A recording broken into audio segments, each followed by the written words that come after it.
വർഗീയതക്ക് വർഗീയത മറുപടി, തീവ്രതക്ക് തീവ്രത മറുപടി. അവിടെയല്ല ഇസ്ലാമുള്ളത്. ആ മാനദണ്ഡങ്ങളെ മാറ്റി അവരെ തന്നെ മാറ്റിപ്പണിത് ഇസ്ലാം പറഞ്ഞു പുതിയ മാനദണ്ഡങ്ങൾ.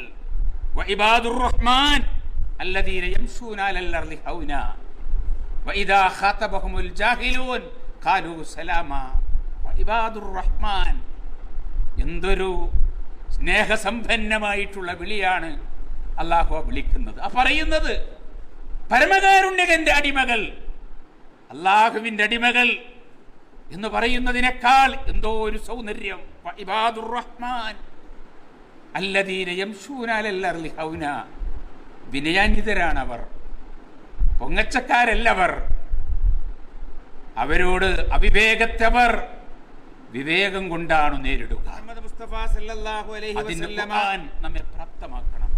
അന്ത്യപ്രവാചകൻ, ഇനി അന്ത്യനാൾ വരെ ഒരു പ്രവാചകനും വരാനില്ല. ആരെങ്കിലും ഒരു പ്രവാചകൻ വരാനുണ്ട് എന്ന് പറഞ്ഞാൽ നമ്മുടെ കാഴ്ചപ്പാടിൽ അയാൾ ഇസ്ലാമിൽ നിന്ന് പുറത്താണ്. ഇനി ഒരു നബിയും വരില്ല. അപ്പൊ ഇതര പ്രവാചകന്മാർക്കൊക്കെ കൊടുത്തിരുന്ന മുഅ്ജിസത്ത്, അവരല്ലാഹുവിൻ്റെ ദൂതന്മാരാണ്, പ്രവാചകന്മാരാണ്, നബിയാണ് എന്ന് ജനങ്ങളെ ബോധ്യപ്പെടുത്താൻ നൽകപ്പെട്ടിരുന്ന മുഅ്ജിസത്ത് ആ കാലഘട്ടത്തിലെ ജനങ്ങൾക്ക് കാണാൻ. ഇപ്പം മൂസാ നബി അലൈഹി സ്വലാമക്ക് കയ്യിലുണ്ടായിരുന്ന വടിയിട്ടാൽ പാമ്പാകുന്നത്, അങ്ങനെ തുടങ്ങി ഓരോ പ്രവാചകന്മാർക്കും അവരവരുടെ കാലത്തെ ജനതയ്ക്ക് കാണാൻ കഴിയുന്നതും തൊട്ടടുത്ത ഒരു തലമുറക്ക് പറഞ്ഞു കൊടുക്കാൻ പറ്റുന്നതും അതിനു ശേഷം വരുന്ന ഒരു തലമുറക്ക് അങ്ങനെ ഉണ്ടായിരുന്നു എന്ന് പറയാൻ കഴിയുന്നതും ഒക്കെ ആയിട്ടുള്ള ഒന്നാണ്. നമ്മളെ സംബന്ധിച്ചിടത്തോളം ആ മുഅ്ജിസത്തുകളിൽ മൂസാ നബി അലൈഹി ഇസ്ലാമയും ഈസാ നബി അലൈഹി ഇസ്ലാമയും ഒക്കെ ഇങ്ങനെയുള്ള മുഅ്ജിസത്തുകൾ പ്രകടിപ്പിച്ചിട്ടുണ്ട്, കാണിച്ചിട്ടുണ്ട് എന്ന് നമ്മൾ വിശ്വസിക്കുന്നത് ഖുർആനിൽ അത് ആധികാരികമായി വരുന്നത് കൊണ്ടാണ്. അപ്പം അതത് കാലത്തെ ആളുകൾക്ക് ഒന്നോ രണ്ടോ മൂന്നോ തലമുറകൾക്ക് അതിനെ ആ അർത്ഥത്തിൽ മനസ്സിലാക്കാൻ സാധിക്കുകയുള്ളൂ. അതേ അവസരത്തിൽ മുഹമ്മദ് നബി സല്ലല്ലാഹു അലൈഹി വസല്ലമയുടെ മുഅ്ജിസത്ത് ഖുർആൻ തന്നെയാണ്. അത് കാലം മുന്നോട്ട് പോകും തോറും പ്രവാചകൻ നമ്മോട് വിട പറഞ്ഞിട്ട് നൂറ്റാണ്ടുകളും തലമുറകളും പിന്നിടും തോറും ഖുർആനിൻ്റെ ആ മുഅ്ജിസത്ത് കൂടുതൽ കൂടുതൽ പ്രകടമായി കൊണ്ടിരിക്കും. ഖുർആനിൻ്റെ വ്യാഖ്യാനങ്ങൾക്ക് ആ മുഅ്ജിസത്തുകൾ ഉണ്ടാവുകയില്ല. ഖുർആനിനാണ് മുഅ്ജിസത്തുള്ളത്. ഖുർആനിനെ മനസ്സിലാക്കുകയാണ്, ഖുർആനിനെ അറിയുകയാണ്. ഖുർആനിൽ പടച്ച തമ്പുരാൻ നമ്മോട് ആവശ്യപ്പെട്ട ഹിദായത്തിനെ അറിയുകയും മനസ്സിലാക്കുകയും ഉൾക്കൊള്ളുകയുമാണ് നമ്മൾ ചെയ്യുന്നത്. ഈ തഫ്സീറിൻ്റെ ഖുർആനിൻ്റെ തഫ്സീറുകളിൽ ഏറ്റവും ശ്രേഷ്ഠകരമായ തഫ്സീറിൻ്റെ വഴി നമുക്കറിയാം, ഖുർആനിനെ ഖുർആന് കൊണ്ട് തന്നെ വ്യാഖ്യാനിക്കലാണ്. ഖുർആനിനെ ഖുർആന് കൊണ്ട് തന്നെ മനസ്സിലാക്കുക. ഖുർആൻ സംക്ഷിപ്തമായി പറഞ്ഞിട്ടുള്ള കാര്യങ്ങൾ വേറെ ഒരു സ്ഥലത്ത് വിശദീകരിച്ചു പറഞ്ഞിട്ടുണ്ടാകും. ഖുർആൻ വളരെ വിശദമായിട്ട് പ്രതിപാദിച്ച കാര്യങ്ങളിൽ വേറെ ചിലത്തതിനെ സംക്ഷിപ്തമായി പ്രതിപാദിച്ചിട്ടുണ്ടാകും. അങ്ങനെ ഖുർആനിനെ ഖുർആന് കൊണ്ട് തന്നെ വ്യാഖ്യാനിക്കുകയും മനസ്സിലാക്കുകയും ചെയ്യുക, അത് ഈ തഫ്സീറിൻ്റെ വളരെ പ്രധാനപ്പെട്ട ഒരു പ്രത്യേകതയാണ്. ഖുർആനിനെ ഖുർആന് കൊണ്ട് വ്യാഖ്യാനിക്കുക. അടുത്ത ഘട്ടത്തിൽ ഖുർആനിൻ്റെ ആധികാരികമായിട്ടുള്ള മുഫസ്സിർ റസൂലുള്ളാഹി സ്വല്ലല്ലാഹു അലൈഹി വസല്ലമയാണ്. ഖുർആൻ തന്നെ പ്രഖ്യാപിച്ചിട്ടുള്ള കാര്യമാണത്. ആളുകൾക്ക് ഇത് വിശദീകരിച്ചു കൊടുക്കാൻ, പഠിപ്പിച്ചു കൊടുക്കാൻ, പ്രാക്ടിക്കലാക്കാൻ നിയോഗിക്കപ്പെട്ടിട്ടുള്ള വ്യക്തിത്വമാണ്. ആ അള്ളാഹുവിൻ്റെ റസൂൽ സല്ലല്ലാഹു അലൈഹി വസല്ലമയുടെ വ്യാഖ്യാനമാണ് ഖുർആനിനെ ഖുർആന് കൊണ്ട് വ്യാഖ്യാനിക്കുക, ഖുർആനിൻ്റെ വിശദീകരണം ഖുർആനിൽ നിന്ന് കണ്ടെത്തുക. അത് കഴിഞ്ഞാൽ ഹദീസിൽ നിന്നാണ് അത് മനസ്സിലാക്കുന്നത്. പിന്നെ അതിൽ ഇജ്തിഹാദുകൾ കടന്നു വരും. ഇവിടെ അബ്ദുറഹ്മാൻ നദ്വി സാഹിബ് സൂചിപ്പിച്ചു, ഈ തഫ്സീറിൻ്റെ ഒരു പ്രത്യേകത കൂടി, വിശുദ്ധ ഖുർആനിൻ്റെ സൂറകൾ പരസ്പരം തമ്മിലുള്ള ബന്ധം, ആയത്തുകൾ തമ്മിലുള്ള ബന്ധം. ഖുർആനിലെ 114 സൂറകൾ, ആ സൂറകൾ അന്യോന്യമുള്ള പാരസ്പര്യം. 6236 ആയത്തുകൾ, ആ ആയത്തുകൾ പരസ്പരമുള്ള ബന്ധം, പ്രത്യക്ഷമോ പരോക്ഷമോ ദൃശ്യമോ അദൃശ്യമോ ആയിട്ടുള്ള ആ ബന്ധത്തെപ്പറ്റി അദ്ദേഹം ഇതിൽ സൂചിപ്പിക്കുന്നുണ്ട്. അത് സംബന്ധിച്ചുള്ള സംവാദങ്ങളുണ്ട് തഫ്സീറുകളുടെ ലോകത്ത്, മുഫസ്സിറുകളുടെ ലോകത്ത്.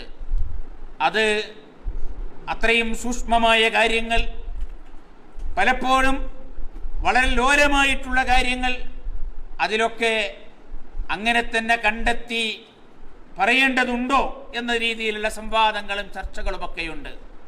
ടി.കെയുടെ അവതാരികയിൽ ആ ഭാഗത്തെ സംബന്ധിച്ചു പറഞ്ഞിട്ടുണ്ട്. അങ്ങനെയൊക്കെ വരുമ്പോൾ വളരെ ഗൗരവപ്പെട്ട ഒരു പഠനത്തിന് ഖുർആനിന് വേണ്ടി ജീവിതം നീക്കിവെച്ച 2 പ്രഗത്ഭരായ വ്യക്തിത്വങ്ങൾ, ഖുർആനിൻ്റെ സേവകന്മാരായിട്ട് ജീവിച്ചവർ, ഖുർആനിൽ ജീവിതത്തെ കെട്ടിപ്പടുക്കാൻ ശ്രമിച്ചവർ, വളരെ ഇഖ്ലാസോടുകൂടി അതിന് ജീവിച്ചവർ, ഖുർആനിനെ ശരിയായി മനസ്സിലാക്കാനും അതിൻ്റെ തഫ്സീറുകൾ എഴുതാനും അതിൻ്റെ തഫ്സീറുകളുടെ തർജ്ജമ ചെയ്യാനുമൊക്കെ ഈ ഒരു മനസ്സ് വളരെ പ്രധാനമാണ്. പടച്ചതമ്പുരാന്റെ ഹിദായത്തിനെ കണ്ടെത്താൻ, അള്ളാഹു നൽകിയ സന്മാർഗത്തെ മനസ്സിലാക്കാൻ, അത് ജീവിതത്തിൽ പകർത്താൻ ഉള്ള ഒരു മനസ്സോടുകൂടി ഖുർആനിനെ സമീപിക്കുമ്പോഴാണ് അതിൻ്റെ ശരിയായ തഫ്സീർ നമുക്ക് ലഭ്യമായി തീരുക. അലിഫ് ലാം മീം ദാലിക്കൽ കിതാബു ലാ റൈബ ഫീഹി ഹുദൽ ലിൽ മുത്തഖീൻ. പല രീതിയിൽ ഈ ഖുർആനിനെ ആളുകൾക്ക് സമീപിക്കാം, പല രീതിയിൽ സമീപിച്ചവരുണ്ടാകും. അങ്ങനെ എന്താണ് ഈ ആയാത്തുകൾ കൊണ്ട് കാര്യം? അള്ളാഹുവിൻ്റെ ഖുർആനിൻ്റെ വചനങ്ങൾ കൊണ്ടെന്താണ് കാര്യം? യുദില്ലു ബിഹി കസീറ വയഹ്ദി ബിഹി കസീറ. ഇങ്ങനെ വിമർശിച്ചവരുണ്ട് എന്ന് ഖുർആൻ തന്നെ പറയുന്നു. ഒരുപാട് ആളുകൾ വഴികേടിലാകുന്നു, ഒരുപാട് ആളുകൾക്ക് അതുകൊണ്ട് വഴി കാണാനും കഴിയുന്നു. അതിന് ഖുർആൻ പറഞ്ഞ മറുപടി അതുതന്നെയാണ് ഇവിടത്തെയും മറുപടി. ഖുർആനിനെ നമ്മൾ എങ്ങനെയാണ് സമീപിക്കുന്നത്, എങ്ങനെയാണ് അതിനോട് നാം അടുക്കുന്നത്? നമ്മൾ പലതരം പുസ്തകങ്ങൾ വായിക്കാറുണ്ട്. ക്ലാസ്സിൽ സ്കൂളിൽ പഠിപ്പിച്ചുകൊണ്ടിരിക്കുന്ന പുസ്തകങ്ങൾ, ഒരു സയൻസിൻ്റെ പുസ്തകം, അതിനോട് നമുക്കൊരു സമീപനമുണ്ട്. ഒരു നോവൽ, അതിനോട് നമുക്കൊരു സമീപനമുണ്ട്. ഒരു കഥ, അതിനോട് നമുക്കൊരു സമീപനമുണ്ട്. ഖുർആനിനോട് ആ സമീപനത്തിലാണ് വായിക്കുന്നതെങ്കിൽ ഇപ്പറഞ്ഞ സമീപനങ്ങളൊന്നും പോരാ. അതിനോട് സമീപിക്കുന്നത് പടച്ച തമ്പുരാൻ എന്നോട് സംസാരിക്കുകയാണ്, അള്ളാഹുവിൻ്റെ സന്മാർഗത്തെ കണ്ടെത്താനുള്ള ശ്രമമാണ് ഞാൻ നടത്തിക്കൊണ്ടിരിക്കുന്നത്, അള്ളാഹുവെ അതെനിക്ക് കാണിച്ചു തരണം എന്ന മനസ്സോടുകൂടി ആയിരിക്കണം ആ വായന. ഖുർആനിൻ്റെ സേവകന്മാർ എന്ന് പറയുന്നത് അതൊരു വല്ലാത്ത ഒരു ദൗത്യമാണ്. ഞാൻ ഫീ ദിലാലിൽ ഖുർആൻ അറബിയിൽ വായിച്ചപ്പോൾ, പിന്നെ നമ്മുടെ സലീം സാഹിബൊക്കെ അത് മലയാളത്തിലേക്ക് ഭാഷാന്തരം ചെയ്യുന്നുണ്ട് എന്ന് കേട്ടപ്പോൾ ഞാൻ വിചാരിച്ചു, അതെങ്ങനെ സാധിക്കൂ? ഫീ ദിലാലിൽ ഖുർആനിൻ്റെ ഒരു ഭാഷയും അതിൻ്റെ ഒരു ശൈലിയും, അങ്ങനെ ഒരു സംശയത്തിലായിരുന്നു ഞാൻ. അതിൻ്റെ മുഴുവൻ വാള്യങ്ങളും ഞാൻ പൈസ കൊടുത്ത് തന്നെ വാങ്ങിയിട്ടുണ്ട് മലയാളത്തിൽ. അറബി ഞാനത് വായിച്ചിരിക്കെ എനിക്ക് വളരെ സന്തോഷമാണ് തോന്നിയത്. മലയാളത്തിൽ അതിന് സാധ്യമാകുന്നതിൻ്റെ 100% ഞാൻ പറയുന്നില്ല, സാധ്യമാകുന്നതിൻ്റെ ഒരറ്റം വരെ എത്തിക്കാൻ ആ സംഘത്തിന് സാധ്യമായിട്ടുണ്ട്. അള്ളാഹു അവരെ അനുഗ്രഹിക്കുമാറാകട്ടെ. കൈരളിക്ക് നൽകുന്ന, മലയാളികൾക്ക് നൽകുന്ന വലിയൊരു സംഭാവനയാണ് തദബ്ബുറെ ഖുർആൻ, തഫീമുൽ ഖുർആൻ. അത് പൂർത്തിയാക്കപ്പെട്ട് കഴിഞ്ഞിട്ടുണ്ട്. TK ഉബൈദ് സാഹിബ്, അതുപോലെ അതിന് തുടക്കത്തിൽ മറ്റു പലരും അതിന്ന് IPH-ലൂടെ നമുക്ക് ലഭ്യമാണ്. ഇപ്പോൾ തദബ്ബുറെ ഖുർആനും കടന്നു വരികയാണ്. അപ്പം എൻ്റെ സഹോദരങ്ങളോട്, സഹോദരികളോട്, ലോകത്തെങ്ങും ഇത് കേൾക്കുകയും ശ്രദ്ധിക്കുകയും ചെയ്യുന്ന ആളുകളോട് ഇത് വളരെ പ്രചോദനാത്മകമായിട്ടുള്ള ഒരു വലിയ സൽക്കർമ്മമാണ്. ഖുർആൻ അതിനെ പരമാവധി ജനങ്ങളിലേക്ക് എത്തിക്കുക, ശരിയായ രീതിയിൽ അതിനെത്തിക്കുക. സത്യത്തിൽ ഇന്ന് നമ്മൾ അഭിമുഖീകരിച്ചു കൊണ്ടിരിക്കുന്ന പ്രശ്നങ്ങളുടെ താഴ്വേര് അവിടെയാണ്. ഇസ്ലാമോഫോബിയ നമ്മൾ പറയാറുണ്ട്. ഇസ്ലാമിൻ്റെ ശത്രുക്കൾ പടച്ചുവിടുന്ന കുതന്ത്രങ്ങൾ അതിൻ്റെ പിന്നിലുണ്ട്, തെറ്റായ കുപ്രചരണങ്ങൾ അതിൻ്റെ പിന്നിലുണ്ട്. അവർക്ക് തന്നെയും അസംബന്ധമാണ് എന്നറിയുന്നത് അതിൻ്റെ പിന്നിലുണ്ട്. ചെറിയ ഒരു ഉദാഹരണം, ലവ് ജിഹാദ് പോലുള്ളത് പറയുന്നവർക്ക് തന്നെ അറിയാം അതില്ലാത്തതാണ്. ബന്ധപ്പെട്ട കോടതികൾ, കമ്മീഷനുകൾ അവരൊക്കെ ഒരുപോലെ അംഗീകരിച്ച അതില്ല.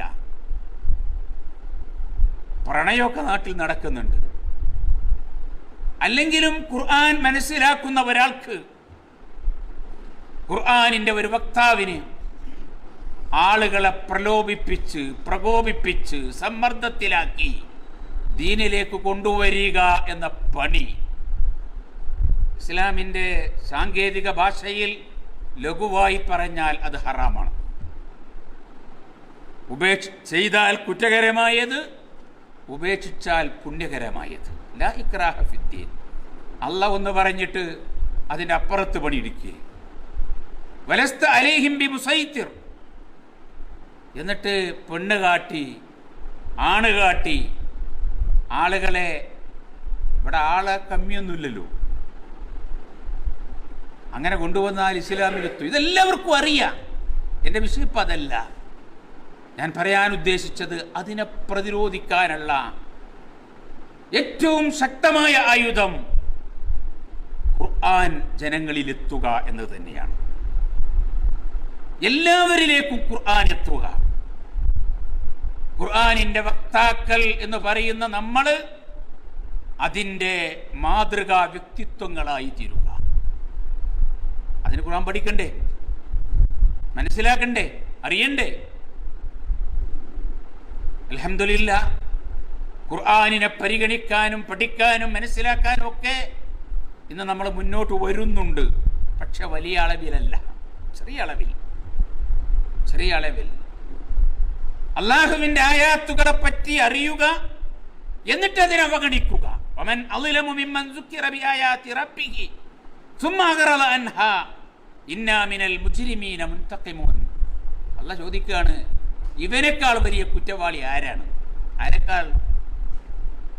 അള്ളാഹുവിൻ്റെ ആയാത്തുകൾ ഓർമ്മിപ്പിക്കപ്പെടുക, അതറിയുക, എന്നിട്ട് അതിനെ അവഗണിക്കുക. അവരോട് നാം പ്രതികാരം ചോദിക്കും. കുറ്റവാളികളാണവർ. നമ്മളിലേക്ക് വിരൽ ചൂണ്ടേണ്ടുന്ന ഒന്നാണത്. ഈ പരിശുദ്ധ ഗ്രന്ഥത്തെ പഠിക്കുക, ജീവിതത്തിൽ അതിനെ ഉൾക്കൊള്ളുക, ഖുർആനിൻ്റെ വ്യക്തിത്വങ്ങളായി മാറുക. ഏറ്റവും നല്ല തഫ്സീർ അതാണ്. പൊതുസമൂഹത്തിന് മനസ്സിലാക്കാൻ പറ്റുന്ന ഏറ്റവും നല്ല തഫ്സീർ ജീവിക്കുന്ന ഖുർആനായിട്ട് മനുഷ്യർക്കിടയിൽ നമ്മൾ ഉണ്ടാവുക എന്നതാണ്. അള്ളാഹുവിൻ്റെ അടിമകൾക്കിടയിൽ, ഇവിടെ തങ്ങാടികളിലും പട്ടണങ്ങളിലും ജനങ്ങൾക്കിടയിലും തെരുവിലും ബിസിനസ്സിലും കുടിലിലും കോടതിയിലും സ്കൂളിലും കോളേജിലും ഒക്കെ ജീവിക്കുന്ന ഖുർആനിൻ്റെ പതിപ്പുകൾ. അങ്ങനെയാണ് മാതൃകാ തലമുറ ഖുർആനിനെ എത്തിച്ചത്. വളരെ പ്രധാനമാണ്. അള്ളാഹുവിൻ്റെ അടിമകൾക്കൊക്കെയും അവകാശപ്പെട്ടതാണ്. ഖുർആനിൻ്റെ അവകാശികൾ മുഴുവൻ മനുഷ്യരുമാണ്. നമ്മളെയാണ് അത് ഏൽപ്പിച്ചത്. റസൂലുള്ളാഹ് ദുനിയാവിനോട് വിട പറയുമ്പോൾ ഏൽപ്പിക്കപ്പെട്ടവർ നമ്മളാണ്. അവരുടെ പിന്തുടർച്ചക്കാരാണ് നമ്മൾ. അള്ളാഹു ചോദിക്കുന്നുണ്ട്, ഞാൻ ചുരുക്കുകയാണ്, ഇന്നല്ലദീന യക്തുമൂന മാ അൻസൽനാ മിനൽ ബയ്യിനാതി വൽ ഹുദാ മിൻ ബഅദി മാ ബയ്യനാഹു ലിന്നാസി ഫിൽ കിതാബ് ഉലൈക യൽഅനുഹുമുല്ലാഹ് വയൽഅനുഹുമുൽ ലഈനൂൻ. ഒരു വിഭാഗം ആളുകൾ അല്ലാഹുവിൻ്റെ സന്മാർഗത്തെ മറച്ചു വെക്കുന്നവർ, ശരിയായ അർത്ഥത്തിൽ സന്മാർഗം ലഭ്യമായി അതിൻ്റെ വിശദാംശങ്ങളോടൊപ്പം മിൻ ബഅദി മാ ബയ്യനാഹു ലിന്നാസി ഫിൽ കിതാബ്, ലക്ഷണമൊത്ത നിയമസംഹിതയിൽ അല്ലാഹു അത് പഠിപ്പിച്ചു തന്നിട്ട് അതിനവഗണിക്കുന്നവർ ഉലൈക യൽഅനുഹുമുല്ലാഹ്, അല്ലാഹു അവരെ ശപിക്കുന്നു. ശപിക്കുന്നവരൊക്കെയും അവരെ ശപിക്കും. ഇന്ന് നമ്മുടെ എതിർപക്ഷത്ത് അണിചേർന്നു നിൽക്കുന്നവർ, ഇസ്ലാം ഭീകരമാണെന്ന് പറയുന്നവർ, നിങ്ങൾ തീവ്രവാദികളാണെന്ന് നിങ്ങളെ വിളിക്കുന്നവർ, അവരും നാളെ നിങ്ങളെ ശപിക്കും. ഈ പഹയന്മാർ ഇത് നമ്മുടെ മുന്നിൽ ഞങ്ങൾക്ക് കാണിച്ചു തന്നിട്ടില്ല, ഞങ്ങൾ ഇതിനെപ്പറ്റി അറിഞ്ഞിട്ടില്ല. അതുകൊണ്ടാണ് കാലഘട്ടത്തിലെ പ്രഗത്ഭനായ പണ്ഡിതൻ, ഇന്ത്യയിൽ ജീവിച്ച ലോകം അംഗീകരിക്കുന്ന പ്രഗത്ഭനായ പണ്ഡിതൻ ഉസ്താദ്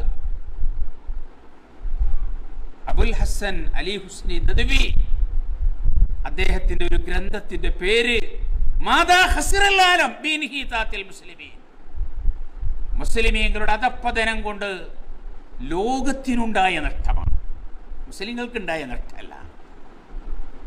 ഖുർആൻ അതാണ് നമ്മുടെ ഉയർച്ചയുടെ വഴി, അതാണ് നമ്മളെ അധപ്പതനത്തിൽ നിന്ന് ഉയരങ്ങളിലേക്ക് കയറ്റിക്കൊണ്ടുപോകാനുള്ളത്, അതാണ് നമ്മളെ നമ്മുടെ ചുറ്റുപാടുകളെ പ്രകാശിതമാക്കുന്നത്, അതാണ് കഠിന ശത്രുവിന്റെ മനസ്സിനെയും ഉരുക്കി ആത്മമിത്രങ്ങളാക്കി മാറ്റുന്നത്.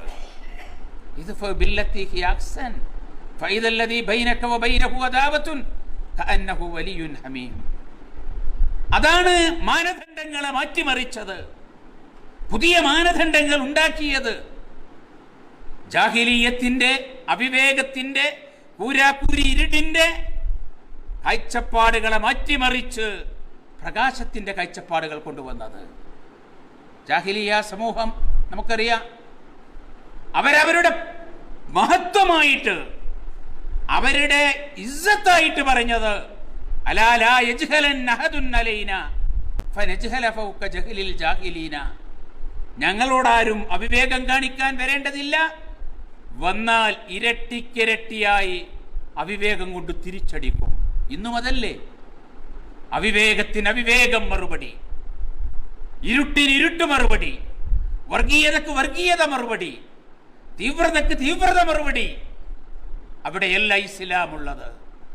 ആ മാനദണ്ഡങ്ങളെ മാറ്റി അവരെ തന്നെ മാറ്റിപ്പണിത് ഇസ്ലാം പറഞ്ഞു പുതിയ മാനദണ്ഡങ്ങൾ.